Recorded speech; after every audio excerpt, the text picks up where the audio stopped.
You're listening to a New York Jets episode of the Jacob Valk Show. He's breaking down the team's latest goings-on as only he can. Follow him on Twitter at RealJacobValk. Here he is, Jacob Valk.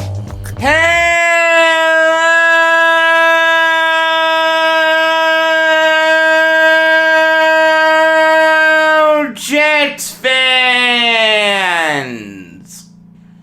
Welcome to the first New York Jets instant recap of the 2021 season here on the Jacob Valk Show. I am the Jacob Valk, and you are not. All in all, Jets Nation, you've got to feel okay with what you just saw. It certainly wasn't the greatest performance in the world. I think it was a little underwhelming offensively. But they were in it until the bitter end. The defense was really, really good. A lot better than I thought they'd be. Even though they didn't cover the spread, which I got wrong, I actually feel okay after watching that loss. Look, I did think they were going to win, to be perfectly honest. I mean, they had every opportunity to win this game. They just couldn't convert. The Panthers were not great. The reality is, this is a young Jets team. A head coach in his first game, an offensive play caller in his first game, a quarterback in his first game, a lot of rookies in their first game. It's really not the end of the world that they lost this game. There are some positives. The biggest positive to me was the play of Zach Wilson in the second half. In the first half, he was absolutely terrible. The Jets were lucky to be down 16-0. But then the Jets switched things around. Wilson got a little more aggressive. Mike LaFleur unleashed the beast a little bit. They got away from the run game, which was really, really good because that run game was absolutely putrid. I will say this, it was really disconcerting to see all those first down runs. Because once those got stuffed, and more often than not they did, you need Wilson to play behind schedule really, really well. That's very tough for a rookie quarterback to do. Especially when making his first ever NFL start. Now, in all fairness, I can't get too upset at Tevin Coleman, Ty Johnson, and Michael Carter because they had no help. That offensive line was absolutely putrid. No one on that O-line played well. Becton, Vera Tucker, McGovern, Van Roten, Fant. Morgan Moses was okay, although you only saw him after the Becton injury. Thoughts and prayers go out to Becton. I really hope that's not serious. If it is, this is going to be a long season. I mean, it's hard enough for veteran quarterbacks to play behind bad offensive lines.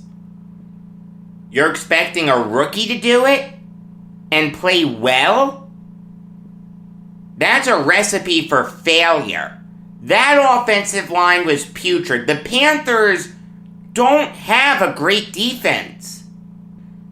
They don't have a terrible defense, but no one's going to mistake it for the 85 Bears anytime soon. I mean, last year the Panthers only had 29 sacks. That tied them with the Falcons for the 23rd best mark in the league. You want to tell me that their defense got a little better? Okay. It was a young defense, so sure, I'll say it got better. But they're not going to get 6 sacks in a game again. The reality is you had Zach Wilson running for his life on every play. And we saw it with Joe Burrow last year. If you put a rookie quarterback behind a bad offensive line and ask him to create on every single play, you are risking his body.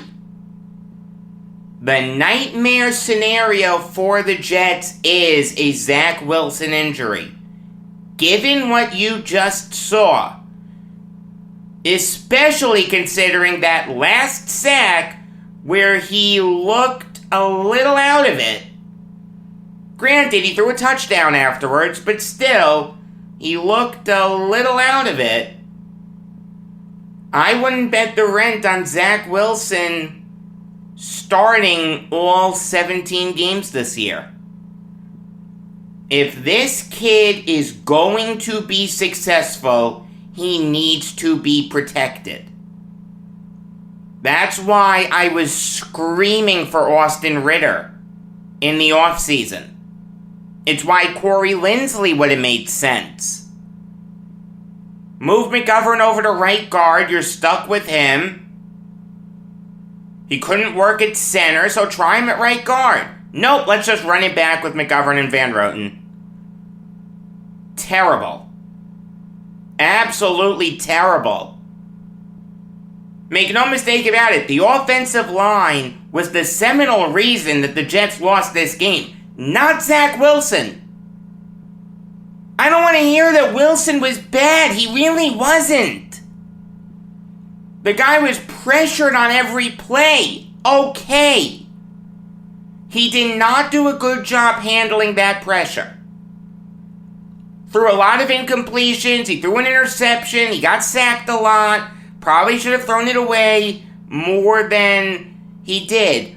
But it's his first ever NFL game. Given the circumstances, I thought he played really, really well. He completed 20 of his 37 passes for 258 yards and 2 touchdowns. The Jets very easily could have keeled over and died at halftime. And make no mistake about it, last year's Jets would have. But the Jets kept pushing. They kept moving. They outscored the Panthers 14-3 in the second half. If the Jets played as well in the first half as they did in the second half, they win this game. I mean, I thought Wilson made some incredibly impressive throws. The first touchdown pass to Davis, I thought was great. The throw to Mims, I thought was great. He made throws that Sam Darnold can't make on his best day. I mean, not for nothing, but I wasn't overly impressed with Sam Darnold. I understand that if you look at the box score, he played great. Completed 24 of his 35 passes for 279 yards and a touchdown. The thing is, though, a decent chunk of those yards came on short passes to Christian McCaffrey where he just did McCaffrey things. You want me to give Sam Darnold credit for completing short passes to Christian McCaffrey? And having McCaffrey dominate a shaky Jets defense? No, I'm not going to do that. Also, the one touchdown that he threw was just a breakdown in coverage by Sheldrick Redwine. Redwine was flat-footed. He had no chance of catching Robbie Anderson. It was a great throw, okay? Perfectly placed throw. I'll give Darnold credit for that, but that was more a Jets breakdown than it was a great Panthers play. I will give the defense some credit, though, because they really did keep the Jets in this game. Last year's Jets defense gives up like 30 points. Not for nothing, but to hold an NFL team to under 20 points is impressive. To only give up 3 second-half points is extremely impressive. The Jets' defense kept this team in the game. I thought Michael Carter III played really well. Marcus May was great. John Franklin Myers was really good. Bryce Hall was pretty good. Delshon Phillips was pretty good. CJ Mosley looked good. Sure, there are some things that you need to clean up. I mean, I'll say this. I'm very concerned with what this Jets secondary is going to do against a great quarterback. What's it going to do against a guy like Josh Allen or Tom Brady or Matt Ryan or Joe Burrow? Not a schmagegi like Sam Darnold. If Sam Darnold is going to throw 279 yards against this defense, I think it's a fair bet to say that a guy like Matt Ryan in London is going to throw for over 300. But again, I feel like you should focus on the positives. Realize, this is my instant reaction. I'm recording this literally right after the game ended. So I haven't had time to cool down.